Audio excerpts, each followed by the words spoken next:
جحا.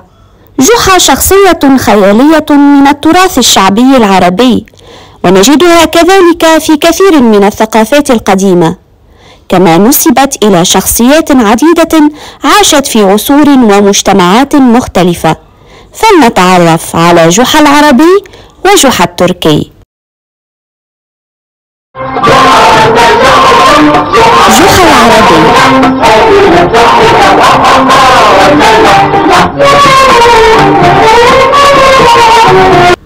جحا شخصية حقيقية ذات كيان وتاريخ عربي.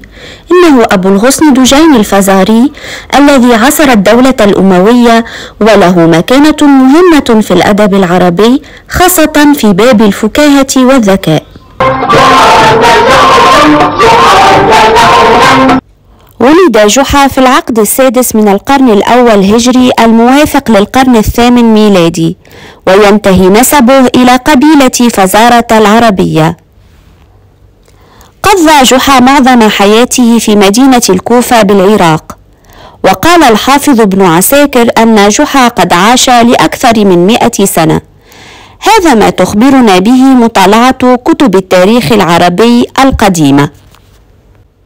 كان جحا سمحا ذا فطنة، ظريفا، وكان على قدر وافر من العقل والذكاء، لدرجة أنه كان يتقصد أن يتحامق أحيانا.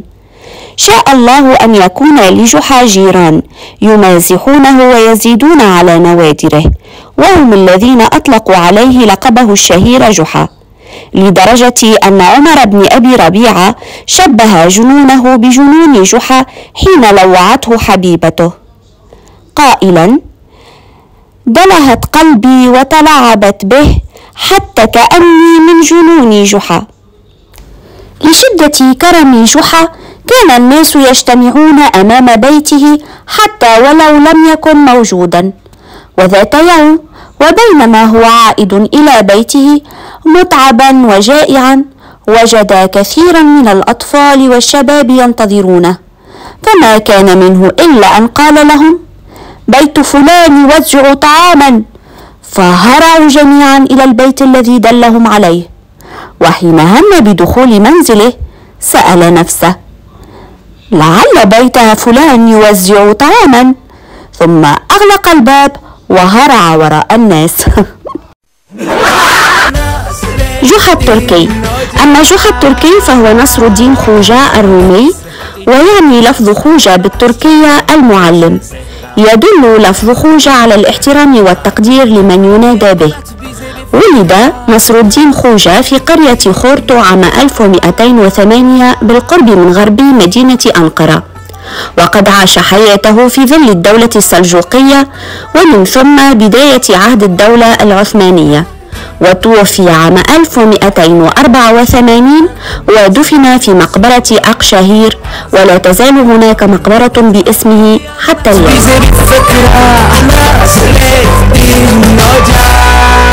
تلقى نصر الدين خوجة تعليما دينيا طيبا على يد مجموعة من الأئمة في كتاتيب قريته، وقد كان من أقطاب الطرائق الصوفية.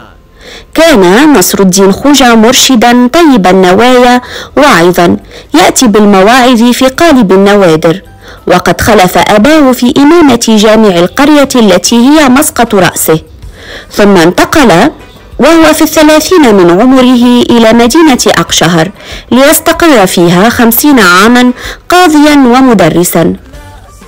بعد ذلك ساح نصر الدين خوجة في بلاد الأناضول هاديا واعظا. كان نصر الدين رجلا صالحا عفيفا وزاهدا، يحرث الأرض ويحتطب لنفسه بيديه، وكانت داره مفتوحة لأهل القرى والغرباء، وكان ذا قوة وجراءة لا يهاب في الحق لومة لائم. تذكر المراجع التاريخية أن وساطة نصر الدين خوجة أنقذت بلدته من النهب والدمار وبطش تيمور لانك المغولي الذي التقى به وأصبح من جلسائه. من نوادر جحا وتيمور الطاغية. سأل تيمور لانك الطاغية المشهورة جحا: أين ترى يكون مثواي في الآخرة يا خوجة نصر الدين؟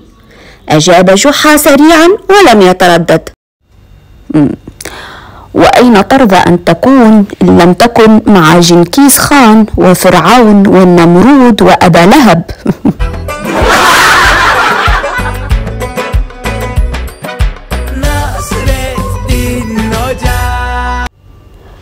في الختام، كل الشعوب وكل الأمم صممت لها جحا خاصا بها، وذلك بما يتلائم مع طبيعتها وظروف الحياة الاجتماعية فيها. وقد قام كل شعب من شعوب العرب والفرس والترك والكرد والبلغار والصقليين وغيرهم بصياغة قصص تختلط فيها الحقيقة بالخيال عن جحا، كل على طريقته الخاصة، وذلك للتعبير عن إحباطهم ولتحتيم الرتابة وحتى لمواجهة القمع بالسخرية. مع اختلاف الأسماء والحكايات، إلا أن شخصية جحا الذكي البارع الذي يتصنع الحماقة وحماره لم تتغير.